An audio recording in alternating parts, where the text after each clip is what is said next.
Georgie and Mandy's first marriage began peeling back the layers of Georgie and Mandy's relationship.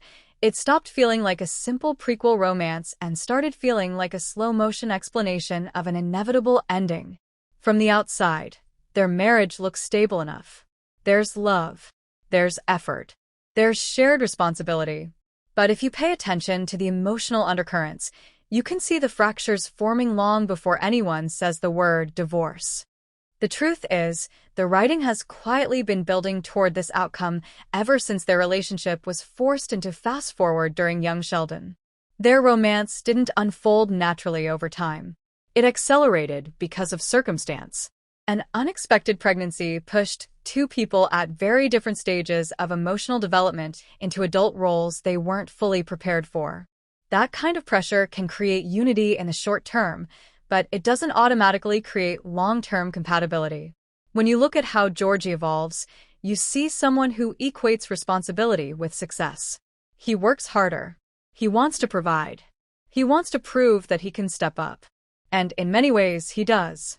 But his growth leans heavily toward external validation, career progress, financial security, independence. Meanwhile, Mandy's arc leans inward. She wants communication, emotional reassurance, stability that feels relational, not just practical. That difference doesn't explode into one dramatic fight. It shows up in subtle disconnects. In conversations where they technically resolve an issue but don't fully understand each other. In moments where Georgie thinks he's doing the right thing by grinding harder, while Mandy feels more emotionally alone. Those small misalignments stack up. And the reason this matters so much is because we already know the future. Thanks to the Big Bang Theory, we're aware that Georgie eventually ends up with multiple ex-wives. So the suspense isn't about whether the marriage ends. It's about how it unravels in a way that feels earned rather than forced.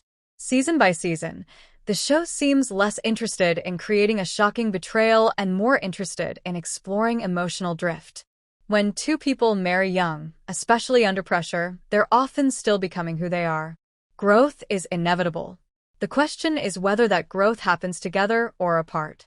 What we're seeing with Georgie and Mandy is growth at different speeds and in different directions. Georgie gains confidence in his ability to provide, but that confidence can harden into pride. Mandy becomes clearer about what she needs emotionally, and that clarity makes her less willing to settle for partial connection. Neither one is wrong. That's what makes it realistic. There isn't a villain in this marriage. There's just misalignment. When financial stress enters the picture, it doesn't create new problems, it magnifies existing ones. Georgie copes by doubling down on work. Mandy copes by wanting deeper conversation. Those coping styles clash. Over time, what once felt like complementary differences start feeling like barriers. The show subtly suggests that their marriage was perfect for a specific season of life, surviving a crisis, adjusting to parenthood, building a foundation. But long-term partnership requires shared vision. It requires both people to feel seen in the same direction. When that direction blurs, even love can start to feel insufficient. So, when you ask when we learned why Georgie and Mandy's marriage doesn't last, the answer isn't a single episode or a shocking twist. It's in the gradual accumulation of emotional distance. It's in the way their conversations grow shorter. It's in the way their victories stop feeling shared. It's in the realization that stability without emotional alignment eventually feels hollow. And that's what makes this storyline compelling instead of tragic. The show isn't telling us that they were doomed from the start. It's telling us that they were right for a moment, and that sometimes a moment isn't the same thing as forever. When you look at it through that lens, their eventual split doesn't feel abrupt. It feels like the natural conclusion of two people who started together under pressure and slowly discovered they weren't evolving toward the same future.